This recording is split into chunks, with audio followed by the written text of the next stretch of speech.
It's time for some more PUBG Europe contenders, and this is the final week of the final stage. There can only be so many final chances for these teams as well coming into it, and I'm back again here to take the seat alongside Mr. Imperium to rock it and bring you all the action. Oh, thank you. That's so kind. You didn't want to replace me then after a few days, right? Nah, I'm fair. I definitely missed you. Nothing against Gio. She did a great job. Loved casting with her, but definitely miss you, man.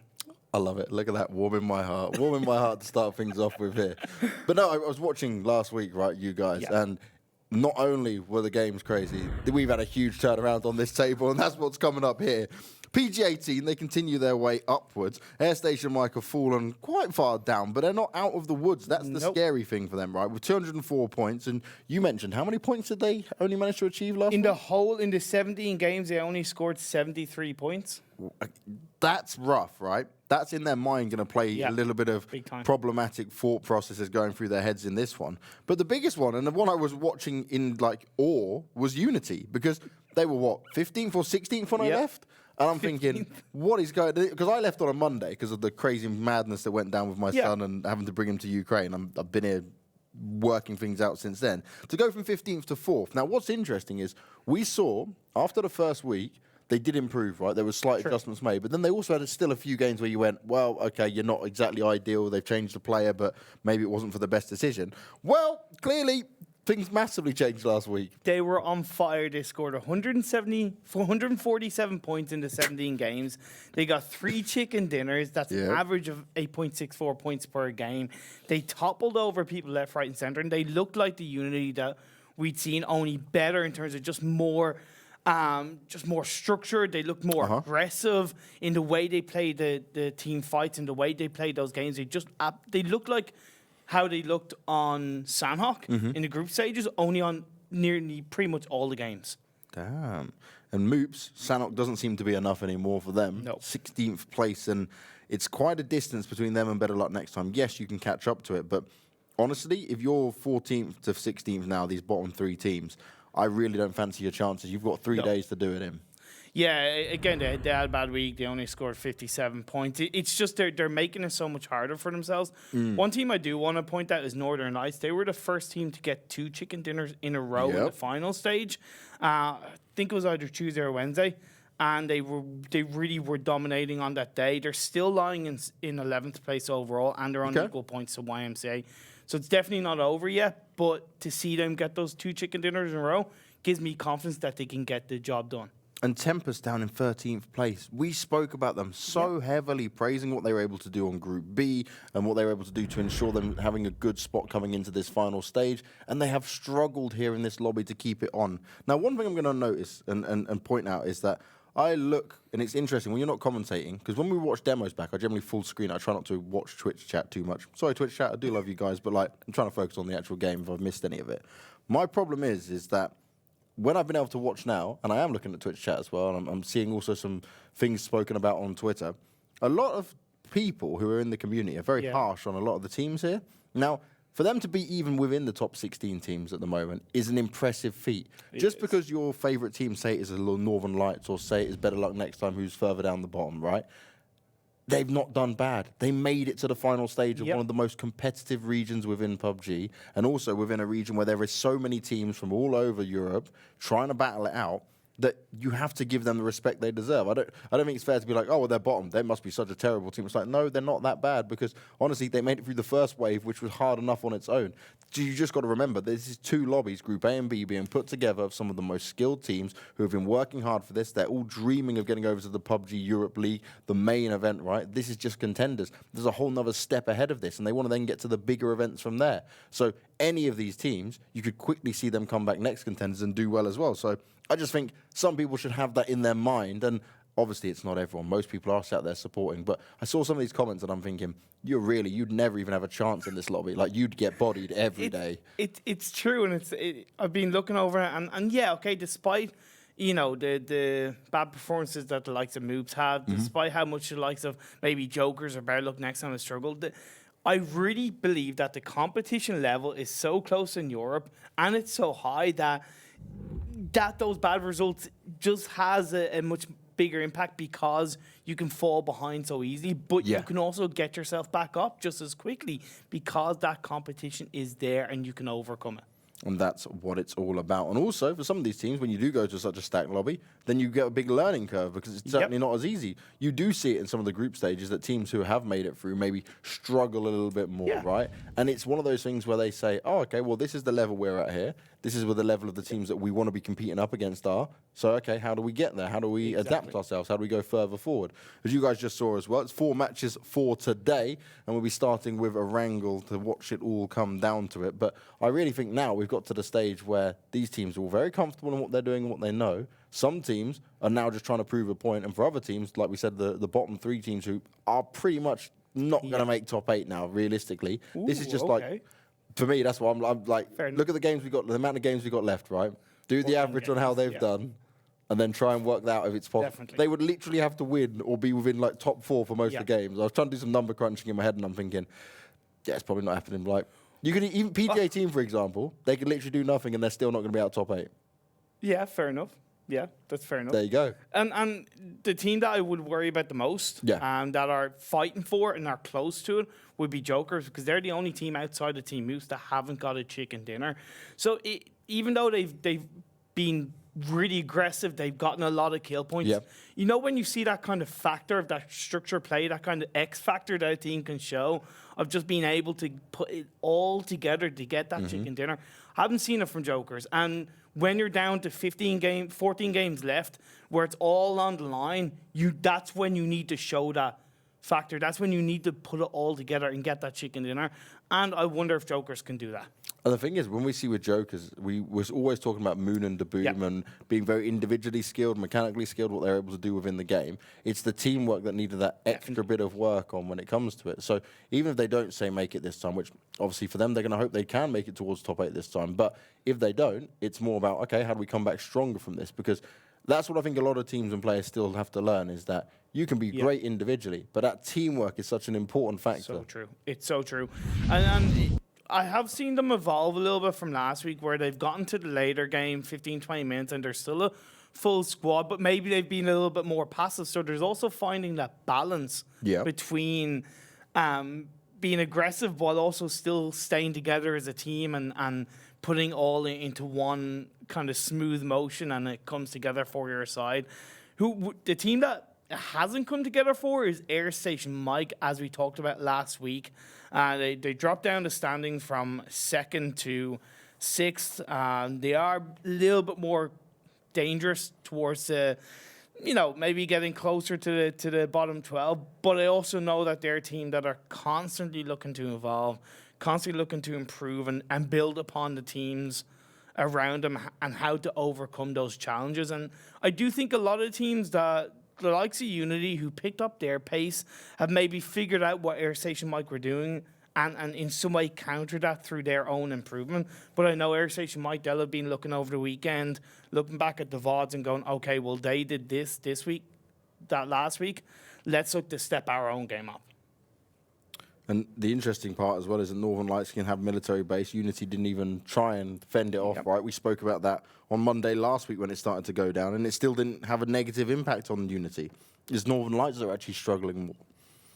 In this circle, well, there's actually quite a good amount of space over from Georgia Pole, Zaki, that side of things, Hospital as well. ELGIG already making a triumphant move forward to see what they can do. And if they can get on this early enough and also go back and loot into Georgia Pole, well, they're in the happy days because that's their loot spot. They know that it doesn't matter too much about that it's taken them a longer time to get there. They've also got vehicles already, and they can watch and wait for many teams to come in, and they'll be well aware that there's no one around these spots just yet. It's much the same with Jokers as well, as they've moved their way up to Severny. They'll have an easy access then to head down south towards the centre of the circle. And when we look at PG18 also, they land in their usual spot around Gaka, spread out quite nicely. I'd wonder, will Team Moops look to head on over to Everest? Will they look to try and do what they did previously in the games?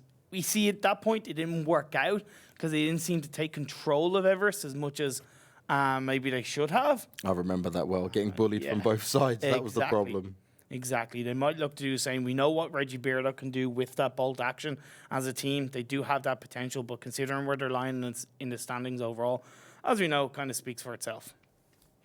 Now, the hard part here is when you guys saw that circle, is we got 3D Max, Milky Way, InsideGames, Tempest, Airstation Mike, Tornado, Unity. Northern Lights will probably go on the Western Bridge. Unity will probably go on the Eastern Bridge and work their way up. But all of these teams are going to be coming in from a similar angle. Now, the other teams will give more space and go for a more central spot, but it still puts you on the outer side. So any of these teams that really enjoy playing center are going to have to adapt themselves a little bit differently this time around because they just won't have the opportunity to get into it. And if they do, well, fair play if you want to try it, but you're probably going to get sprayed down like crazy by all the teams that are well in advance there. It's very true. We've seen a similar circle in that way where it did end up going down south, and the team that did win it was Airstation Mike, where they rotated up. I think it was at that point in the previous game as Team Moots are rotating their way up as well, up to around Everest. Airstation Mike had initially gone for a 2-2 split. Then they went together as a 4-man squad into that one compound by phase 5 or 6, and they end up winning game quite dominantly. So I know that Airstation Mike, they have it in their heads, okay, we've had similar circle, this is how we played it. They'll be aware of how they will want to play in today's game anyway. So we're looking at LGIG, who have opted for their Georgia Bowl spot as always. Interestingly enough for LGIG, they never know whether they're going to share it with someone or not. They've had a bit of a tough time in like deciding on, oh, before we were able to do a 2-2 split, you had 2 down in south, 2 down in north, or 2 up in north even, and they were able to take full control. Other times they're sharing it with teams. This time they've had to take vehicles to get over there, but it doesn't matter about the looting time they spend here, because they can watch all the madness unfold, and if Jokers decide to go across them, then it could be quite an interesting one, but that's not a good start for PG-18, and it's less than interesting for them, but it's a brilliant pickup for Moops. Ubica going forward, in the vehicle in zone, gets sprayed down, but where is the rest of his teammates? Not even anywhere close just yet. Deez is the nearest, but he's still quite far away. He's on the other side of Everest to that. Yeah, Ubica seems to be going on his own, as a bit of a scout. And I don't think they quite anticipated for Team Moots to be split in that kind of area, where we had 2 in the compound, 2 kind of at the edge of that mountain, at the edge of Everest. And fair play to Team Moots. They did take advantage of that, getting a kill for themselves to kick off the final week for them, see if they can really make waves going into these final 14 games. No, we'll look at the Wanderer, and he's the one who's in the middle of this. So Deez is still pushing up Everest. Wanderer's going to try and join up with him. Recrent is not even in vehicle just yet. He's waiting around, might still be looting, as we can see down here. And that's going to mean, at least for PG-18, if you want to take Everest, you're already down a player. Deez is up there, but you split yourselves up even lower on numbers. It's not what you need when you've lost a player this early. I know Deez is once again being a bit of a scout, but I don't agree if the Wanderer heads up in that direction as well, because when you look at the compound that Recurrent has, it's really not a bad set of houses to hold on to in the first couple of phases. It is somewhat near the center of the circle. It is pretty much gives easy enough access to rotate however you want. And if a team pushes through, that's going to really spell bad news for Recurrent. Well, there might be some more bad news coming the way of Jokers, as 3D Max, our current second place team, we can do some long range damage. That's an easy one taken down, and that's Moon picked off. That's a big player for the Jokers team, and they're starting their rotation while 3D Max, they've already well into theirs. They've come all the way across, and they're looking to pick up some of these teams that want to rotate up in the north of the circle.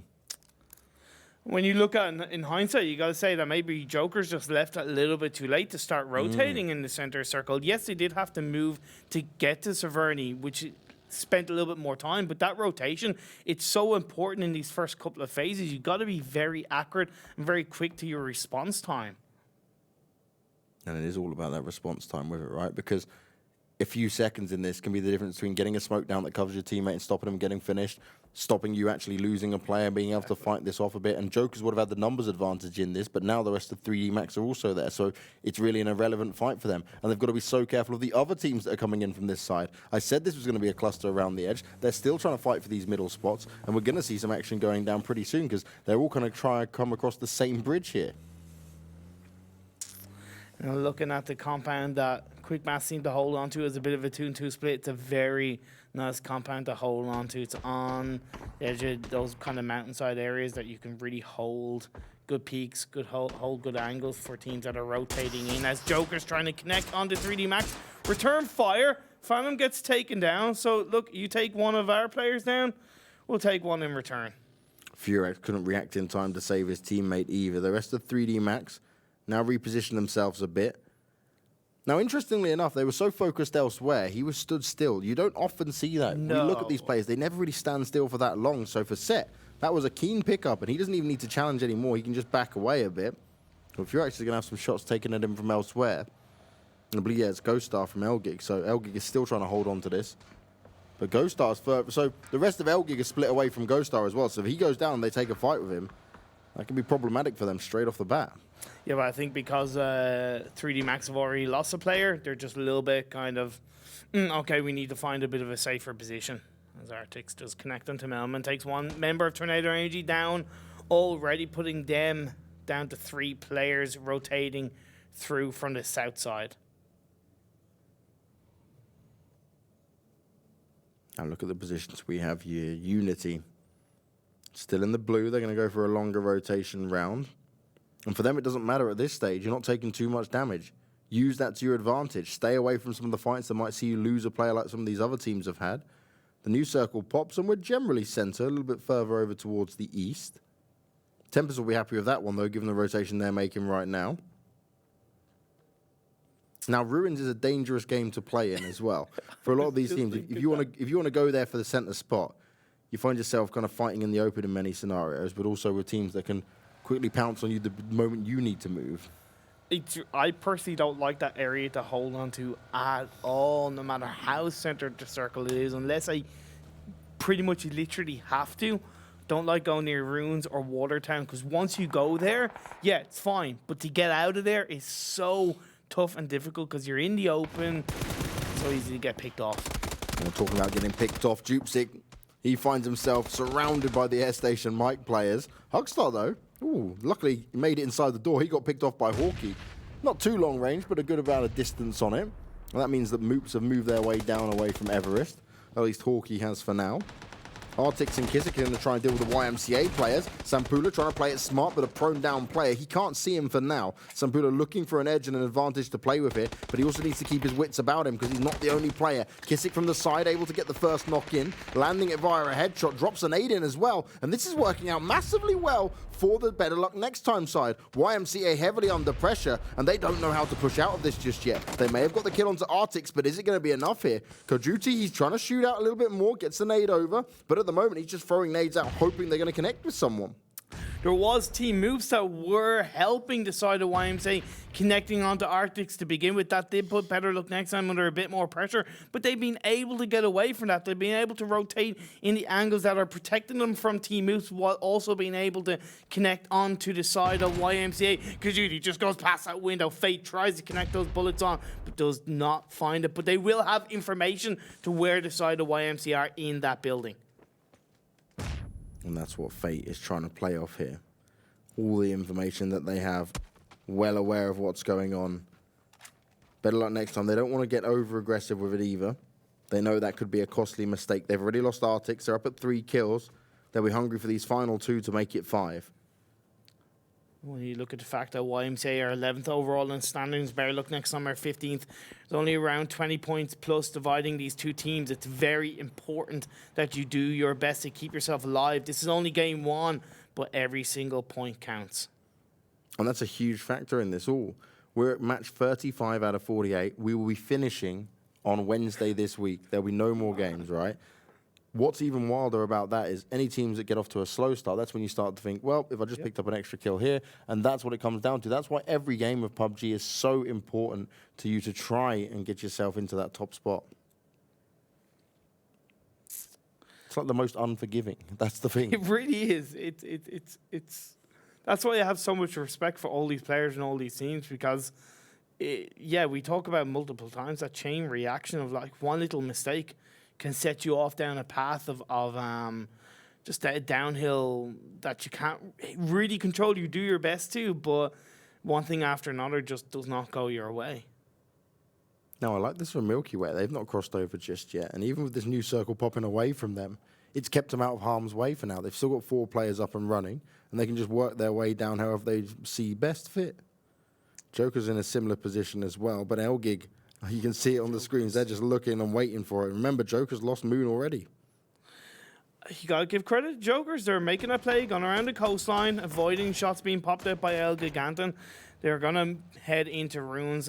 Look, you know, it's near enough center of the circle. They don't want to go there, but because they rotated earlier than what I would have preferred to, considering I know we have the information, but you gotta say, when you know the information, you know the information. Lasker connecting onto the side of Unity. Quizzy taken out, leaving Unity down to 3 players. And that's not what Unity would have wanted. They made great strides forward to make their way up towards the top spots at the moment. They're in 4th place. Today is where they'd like to solidify getting themselves even higher up on the standings to ensure they don't have to worry about the other days as much. While InsideGames going to be taking some shots at the Milky Way team, who did try to rotate their way in later than most other teams, but even then they'll still find themselves getting into a firefight. Talking about rotating, Clib is rotating deep down the south side of this circle, not quite in it, fighting against the blue zone. It's rotating in, while the rest of the Tempest side are actually going towards the east side of the circle, so it's a bit of a 3-1 split. And I don't disagree with that, right? Because of the way the circles have shifted and the phases have moved down, it can be a bit unpredictable where these teams are located around the circle. And having that one person, most likely a bit of a sacrificial lamb, can pay off in the long run. Nice headshot landed by seniks there, but he won't get anything else for his troubles just yet. Milky Way trying to get 2-man out at a time in one vehicle. While Clib, he's just going ham. What the earth just happened? Better luck next time. Caught napping. Now, that's the unfortunate thing. You said about Clib being on his own. His teammates nowhere close to try and help him out here. But he was able to get the 1 kill in. Sadly, couldn't get the second one onto the Nox player, who he also managed to get done. So Faultlessly will win that out. But that's a lot of damage done towards BetterLuckNxTime now, who, even though we're only 15 minutes in, have been fighting since the very start. The boom.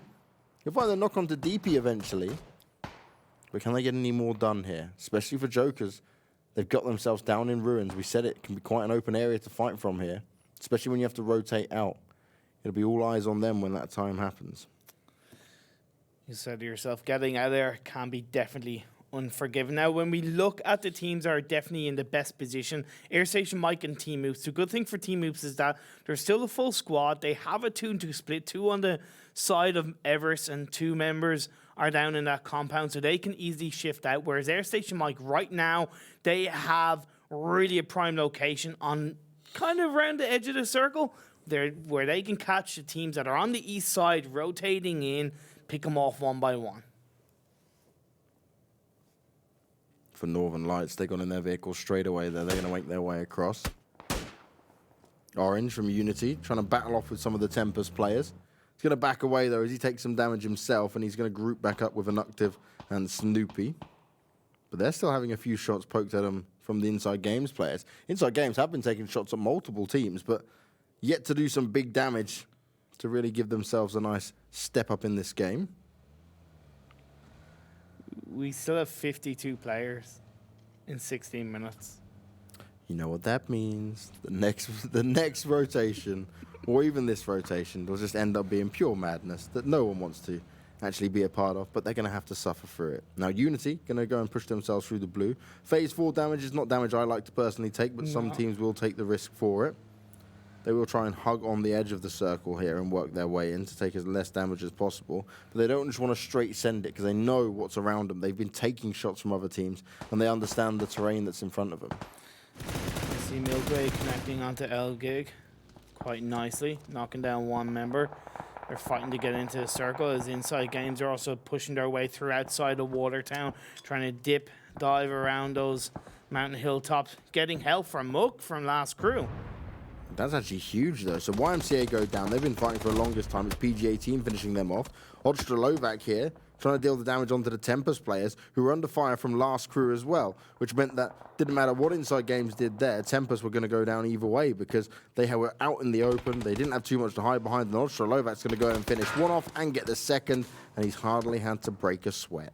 Yeah, got to make sure that you also don't get yourself caught in the firing line when you see another team from a distance popping shots off. And now Milky Way, they all got one knockdown, but ghostar was picked up. So ELGIG, 3-man team. 4-man team, MOORPHEUS is kind of a little bit further away on the edge of the Everest. Looking down, might be able to provide some cover fire. PGA team, though, they're coming in hot and heavy towards Unity. One knock already achieved onto Snoopy. He doesn't have much health, but Anuctive is going to be able to revive him through the door. That's the benefit of it. Oh, but a nade comes out. They both go down, and that's Unity out in 15th place. Not the start they would have wanted to today, especially after the fantastic performance that came out last week. Oh, man. Good start by PG18, though. There's a reason why they hold themselves on top of the leaderboard, catching teams out left, right, and center. And now we see Team Moops talked about how good of a position they hold on to. If they can fight past the likes of ELGIG, hold on to the edge of Everest. With this rotation, we'll give them a much clearer route to join up with the other two members of Team Moops in that compound. Now, Hjort, look at him, proned. He can hear all of this running around him. InsideGames not found him yet, and that's the beauty of Hjort being on his own for the moment. It's not a position you want to find yourself in, but if it is, prone down in the middle of ruins isn't too bad because there's lots of angles for InsideGames to check as we hard shift over towards this western side. 3D Max now dead center. Moop still looking very strong, and they've got their compound within it with 2 players on top of Everest. Perfectus is going to find himself knocking down Fate, and this isn't good for BetterLuckNxTime. Only Faultlessly standing. He's taking damage already. Is he going to be able to have a chance to get the revive in? He knows he's going to have to at least land a knock to keep Northern Lights at bay and maybe just keep them focused elsewhere. And we haven't talked about Northern Lights because they've rotated quite safely from the West Bridge. They've made such a good wave up. So considering when you compare them to Uni, who got taken out, both teams landed in the military island. Northern Lights have definitely done a much better job as BetterLuckNxTime. They go out in 14th place with the help of Jokers and then Northern Lights coming together. But Northern Lights, they are close to Airstation Mike. We now see Quick Math, Last Crew, Tempest and InsideGames all on the edge of ruins.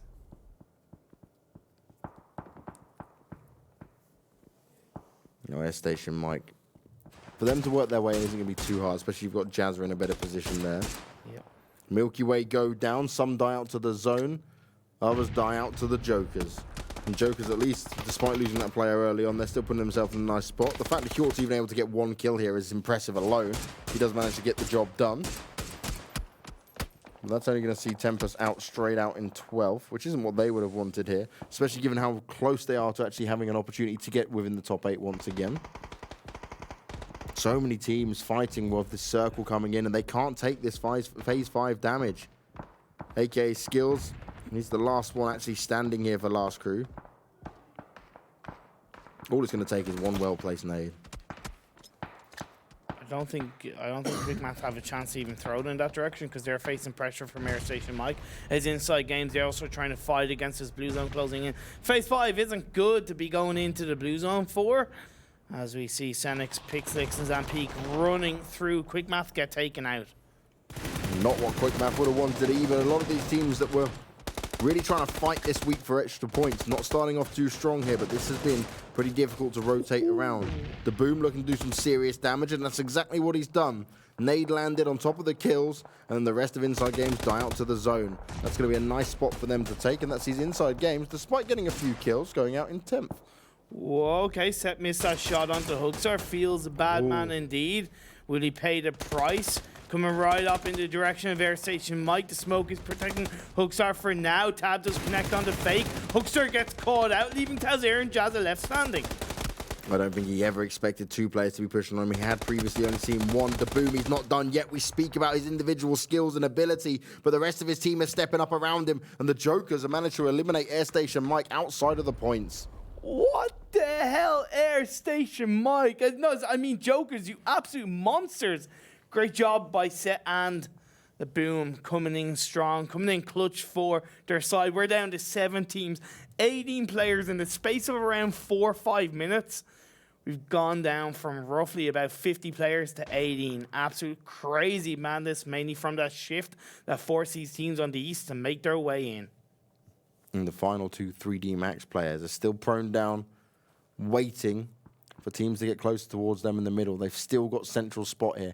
Everest has pretty much been fully excluded now. It's just on the very cusp of the northern side, and Elgig will have to work their way down into that. The good thing for Elgig is there's plenty of room up in the north at the moment. So even when they approach into the circle, they've got the space. The thing they have to be careful of is they will only have trees for cover.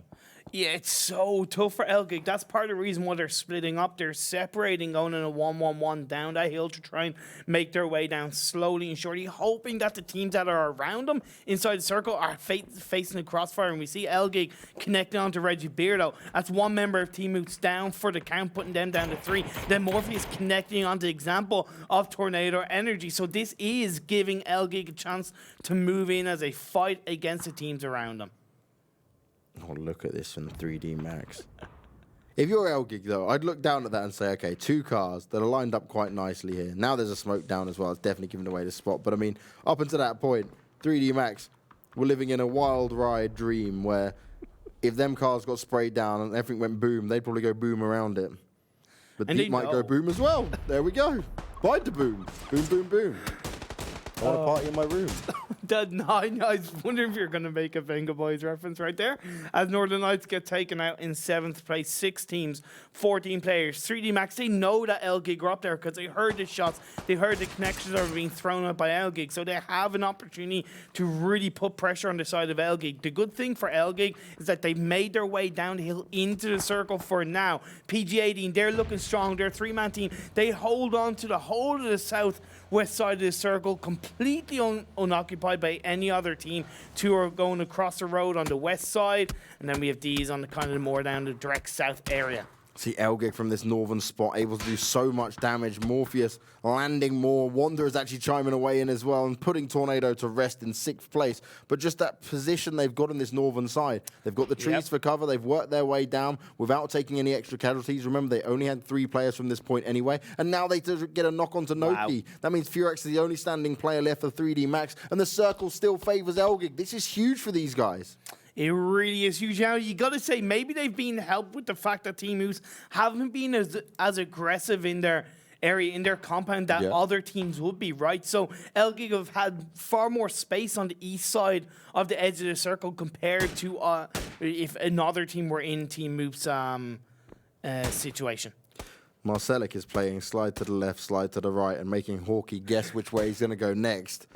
That is brilliant. He was taking some shots there, and he can just bait it out all day, but Morpheus, he's not going to be so lucky. Marcelek may be able to have the happy feet, but Morpheus is going to go down. He's going to be landed a headshot. Now, he's the player that's furthest away. Marcelek could try and go for him. You see him throw down a smoke from the distance, but is he going to be able to get across? Because this circle is going to be very hard to fight against, and it's already moving down. Marcelek knows he needs to go now. And you can't take that phase 7 damage. It just won't work. He needs to be able to pull this off instantly. And KnorkiS can do nothing to help them. It's a huge risk for Marcelek. KnorkiS is well in the center of the circle. We can't deny what Jokers can do as well because they hold onto the south side. And when you consider how more aggressive those 2 players have been compared to the likes of Team Oops that are on the east side in their direction, we could see Jokers win out that fight indeed, at least for now, as Hawkey making his way into the vehicle. I don't think he knows that set is there. He could be caught out left, right, and center. Oh, Hawkey. You're just going to think, damn it, of all things that can happen. Now, Double may throw out a nade. It's going to get slightly close to the Jokers, but they saw it coming. They'll move out the way, and they'll just wait for Double to want to push out. But he's also taking shots from ELGIGANTEN, and now he's in the circle. He can't take all this damage. He's going to have to let himself out, and instantly Marcelek finds him, moops out in 5th place, which isn't too bad, but they weren't able to really get into any of the fights. Definitely. Gotta say, Jokers now have a free card to hide behind as well. Perfect calculated play for them. A little bit lucky, but made it work in the end. As PG18, they still hold on to the west side across the north side of this road. Spread out quite nicely. 3D Max are still in there, staying prone down by those vehicles. I'm surprised nobody's looked at blowing up those cars, because I would have said that there's somebody around in that direction. Yeah, I was going to say, 3D Max. You have the biggest balls going, because if I was ever doing that, I'd just be so scared. Yeah. Like, I'd be thinking, Yep, it's someone. And the thing is that Noki got knocked down by the Elgig players. Obviously, he's been revived up, but it just proves a point that they're still quite happy to be prone, thinking no one will think we'll do it twice. No one's going to sit there and believe we're... Oh, but at D's, he's going to walk straight into it. Finds himself getting knocked down, but he's not finished off just yet. Noki's got an 8, so has fEJK, and if they go for it, this could be quite huge. D's actually picked off by Set. The kill is stolen away. Joker's up at 13, and they're hungry for more. 4 up on the boom, and Set with 6. They may be saying that Moon's gone down, but Set is looking to even up the score on his own individual ability. Wanderer being headshot there by the Elgig players, and Set, he's coming around the corner to finish him off. He knows exactly there's a player behind that rock. That flank around by the boom was perfect by Jokers. Set has really come into his own as an individual player in the last week. We talked about Moon, we talked about the boom. Tell you what, Set's here to conquer, here to make his mark as he gets into a vehicle, try and get into circle, reverses in, and now PG-18 looking for fEJK. Frequent throwing a grenade out there. Wanderer using the smoke to have a little bit of cover for his side, but it's very, very tough for PG-18, and Wanderer goes down. fEJK straight away finishing him off. Wasn't going to allow that one to be stolen away. Now only one PG-18 player left to find. They have an idea of where he might be. The tree was giving him some cover, but Marcelek finds him from the side. Now Elgig will work their way down, and they've got control of nearly 50% of the circle, while everyone else is down in the south. This is a huge win for Elgig if they can take it. They've got all the information to play with here. They've just got to work together as a team. Noki and fEJK still prone, still down, waiting, hoping that they won't be seen. But Jokers, they're sniffing around this southern side, and they'll be slowly working their way up soon, and then they'll come into it. Could we see Jokers get their first chicken dinner phase 3? Could we see them say to me that challenge their ballsiness and say, okay, we are in it to qualify, we are in it to get through, setting the boom. You have a prime opportunity. You can catch out the side of ELGIGANTEN, but we see Sets being put under fire by Marcelek. ELGIGANTEN, they're no team. They're no team to get past. You've really got to be on top of your game. Marcelek trying to duck and dive between the trees again to avoid the shots. The boom well aware of where they are. He's thrown 2 smokes out already. He's got 4 more to play with. Yep. But it's working their way down from the south here. They're going to run out of spots to hide in, which is why these smokes can be so vital. The boom's just seen Noki fly that, though. He doesn't have a grenade, sadly, as we saw, but Set might be able to use one of his. The boom taking a few shots. Does manage to land them, but fEJK, he's too precision-based. The headshot comes in, Jokers go down, and once again, 3D Max looking strong. Elgig pick him off from the side. It's a 9-kill victory for them, but what a play that was. 3D Max.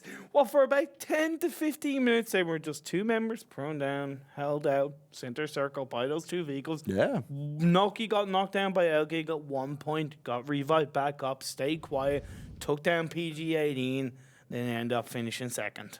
And honestly, you got to say, for the Jokers, you had a rough start. You lost one of your good players on an individual basis, but then everyone else on the team stepped up. So the fact you were able to take a 3rd place, I fully respect it. All credit to them. Oh man, considering as we talk about every single point mattering, to get a 13 kill game, never mind the finishing result, but to get 13 kill game is incredible for them for where they are in the overall standings.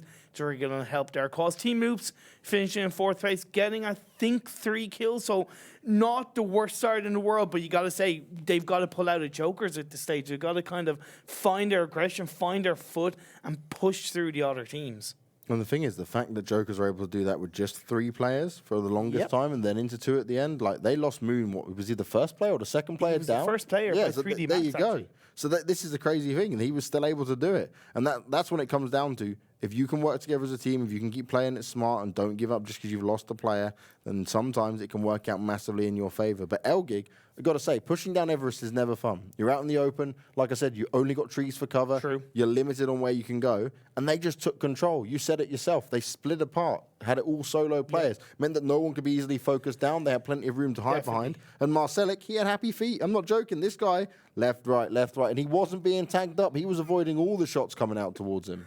And let's even just talk about Joker's rotation, because they landed in north. They went up there.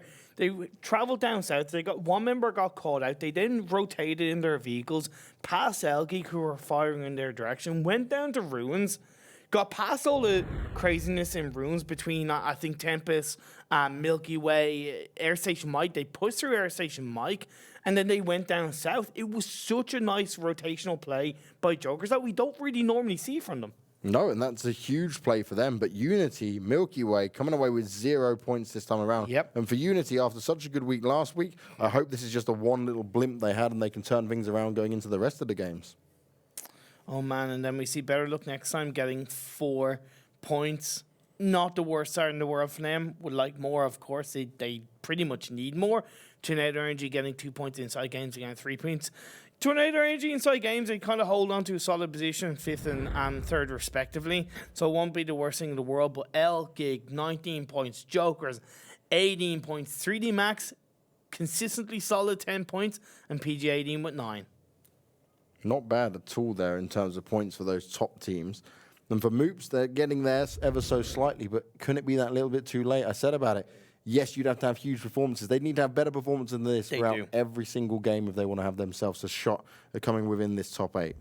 Well, okay, let's take it into a little bit of a kind of thought process. Their average points is 3.76 per game. They scored 9 in that one game alone. So that's the equivalent of 3 games. But again, to be a devil's advocate, they have to score that huge result. They need that 25-point game. Look at the damage here from Jokers as well. Yes, they got 13 kills, which is on its own impressive, but 2,300 damage plus there. ELGIG taking a little bit less and also less kills of it, but get the chicken dinner in the end. And that's just because they played smart all the way through. The thing is, ELGIG was aggressive. They just didn't have to move too much. Their rotation went from Georgia Pole to Everest, and they stayed on Everest for like 4 circles, and then they came down. Yeah, and like I said, I do think they had a bit of help with the fact that Team Moose were not aggressive in their compound. They really gave too much freedom for ELGIG to rotate down. We talk about how teams kind of pop shots off in the directions of the other teams, not just to hopefully get a knock, but to push them away. ELGIG, they just had too much space. Well, let's see if the teams will give ELGIG any space going into the further games we have for today. 3 more coming your way, but we're going for a break as always. And when we come back, there'll be more PUBG Europe Contenders action.